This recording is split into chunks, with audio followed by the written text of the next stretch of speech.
ஓம் முருகா, வெற்றிவேல் முருகா. வேலுண்டு வினையில்லை, மயிலுண்டு பயமில்லை. என் அன்பு தங்கமே, நீ கணவரின் அன்பிற்காக ஏங்குகின்றாய். நீ கேட்ட அன்பு அவரிடமிருந்து உனக்கு கிடைக்கவில்லை என்று நீ தினமும் வருந்திக் கொண்டே இருக்கின்றாய். நீயும் ஒவ்வொரு நாளும் அவர் மாறுவார் என்ற நம்பிக்கையோடு காத்து கொண்டு இருக்கின்றாய். அவர் என் மீது எப்பொழுது முழுமையாக அன்பு வைப்பார், பாசம் வைப்பார் என்று ஒவ்வொரு நாளையும் நீ ஏக்கத்துடன் கழித்து வருகின்றாய் தங்கமே. திருமணம் ஆன புதிதில் உன்மேல் காட்டிய அன்பிற்கும் இப்பொழுது இருக்கும் அன்பிற்கும் நிறைய வித்தியாசம் உள்ளது.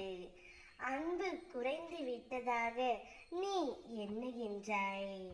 சிறு சிறு சண்டைகள் வந்தாலும் ஆரம்ப காலத்தில் அது பெரியதாக இல்லை. சமரசம் குறுகிய காலத்திலே நடந்துவிட்டது. ஆனால் இப்பொழுது இந்த கோபம் தணியும் காலம் பெரியதாகி விட்டது. ஆனால் உன் மீது அவர் கொண்ட பாசம் குறைந்து விட்டதாக எண்ணி நீ வருத்தப்படுகின்றாய். கணவன் மனைவிக்குள் பிரச்சனை வருவது இயல்புதான் தங்கமே. ஆனால் அது எவ்வளவு குறுகிய காலத்திற்குள், குறுகிய நேரத்திற்குள் சரி செய்கிறோம் என்பதுதான் முக்கியம்.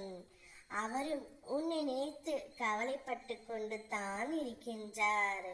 பொய் என்று நினைக்காதே, இதுதான் உண்மை. உங்கள் திருமணம் இருவரின் சம்மதத்துடன் தான் நடைபெற்றது. நான் தான் உங்கள் இருவரையும் சேர்த்து வைத்தேன். எனவே இதில் சந்தேகம் கொள்ளாதே தங்கமே. நான் சொல்வதை நம்பு. அவரும் உன் மீது உண்மையாக பாசம் வைத்துள்ளார். ஆனால் அதை வெளிக்காட்டுவது எப்படி என்று தான் அவருக்கு தெரிவதில்லை. பேசினால் சண்டை வருமா என்ற பயத்துடன் தான் அவரும் உன்னிடம் பேசாமல் இருக்கின்றார். அவரும் உன்னுடைய அன்பிற்காகவும் பாசத்திற்காகவும் ஒவ்வொரு நாளும் ஏங்கிக் கொண்டு தான் இருக்கின்றார். உனக்கு நான் அமைத்து கொடுத்தது சிறப்பான வாழ்க்கை. நீயும் அவரும் சேர்ந்து வாழக்கூடிய காலம் இன்னும் அதிகமாகவே உள்ளது. நீங்கள் இருவரும் நிச்சயம் சந்தோஷமாகவும் மகிழ்ச்சியாகவும் வாழ்வீர்கள். அப்பா உங்களுக்கு உறுதுணையாகவே இருப்பேன். ஓம் முருகா, வெற்றிவேல் முருகா. வேலுண்டு வினையில்லை, மயிலுண்டு பயமில்லை.